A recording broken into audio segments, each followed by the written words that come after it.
has there been a major finding or something which you thought was really interesting that's come out of your research that you're like really either really proud of, or you just thought it was like quite surprising? So doing the kind of research that I do, it's quite consistent in that things aren't quite as good as they could be. I sometimes get surprised when you're like, oh, this all looks quite good. Nice surprise. Yeah, that's a nice surprise. But I guess when you're doing the kind of thing that I'm doing, you are essentially trying to get people to change how they do things. And that's quite a difficult thing, I think, in any discipline, in any area, getting people to change behaviours. But then in this context, I review research and then I say, always, but depending on what comes out, that actually you haven't really done this as well as it could be done. This is the things that we think the evidence suggests is a better way to do it. And you're saying that to people who have built their careers on doing things a certain way. And that is, I think, can be quite challenging. And I've got an example of a systematic review that we did of a drug many years, probably during my PhD actually, many years ago. And we wrote the paper basically describing the limitations, the gaps in the knowledge, and the authors of the original research, because a lot of the research was done by mainly one group, although there were others in there. They wrote a rebuttal saying that we thought that Emily Sena and her colleagues were unfairly critical of the work, and maybe this approach wasn't the best approach. But then, I think upon reflection, I think they realised, because I think some things were, just because we didn't report something, it doesn't mean we didn't do it, was their argument. But then when they reflected on it, I guess they realised that if we don't report it, no one knows we did it. So then it changed their behaviours in terms of how they started reporting their experiments to make sure that they were very clear at all the things they did do to ensure their experiments were robust, but also did experiments highlighting to address some of the gaps that we had highlighted in terms of what was missing. So I was sitting next to one of the professors in a meeting and we got talking about this.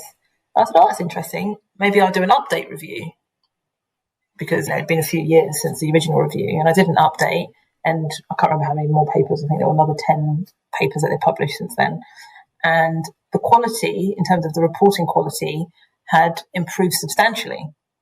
So that was quite a proud moment when you see the impact of your research. And it's the impact of my research, but I think more broadly for science, it's a good thing, right? That people are being more robust in how they report their studies and are taking some of these things that we show impact the quality of your outputs and taking them into consideration and changing their practice.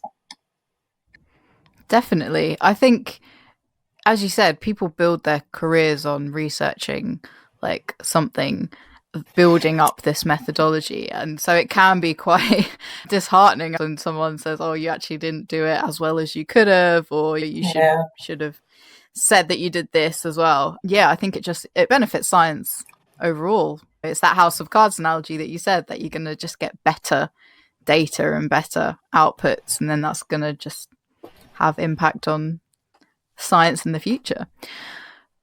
So you said about transparency, about reporting, and there's scientists use publications, but there's lots of restrictions to people having access to those publications and to that data.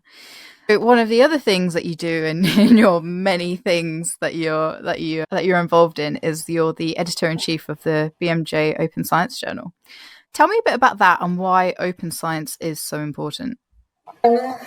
Yes, BMJ Open Science is another thing that I'm very proud of. I guess it was an opportunity for me to implement some of the things that I talk about or had found in my research into something tangible to help other researchers.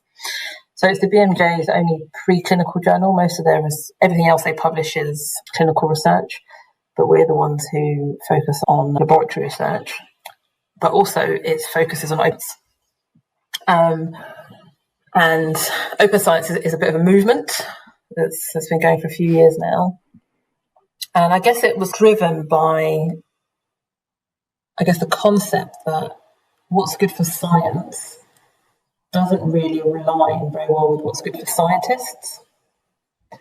And I mentioned briefly the reward incentive structure, and I think this fits into that. Science, open science, is about sharing underlying methods, materials, data, so that others can replicate your findings, can evaluate your findings, essentially to try and speed up scientific discovery. But at the present, just with the competition, the challenges, especially being an academic scientist, there's very much a winners-take-all mentality, being very secretive. There's this false notion of the eureka moment for the individual scientist rather than collaboration and, like I say, building on others' work. I will say what open science isn't. It's not the winners-take-all approach or hiding what you do from others. It's not about paywalls or excluding other people from what you're doing. I think it's important as scientists that we remember that science isn't just for scientists. So open science is really about making science accessible to people. When we do our experiments, when we apply for money to do our experiments, we have to justify potential impact. And often this relates to, especially in health, where I work, it's about improving human health and people. But you need to make sure that what you do then is accessible to everyone, not just to you as a scientist.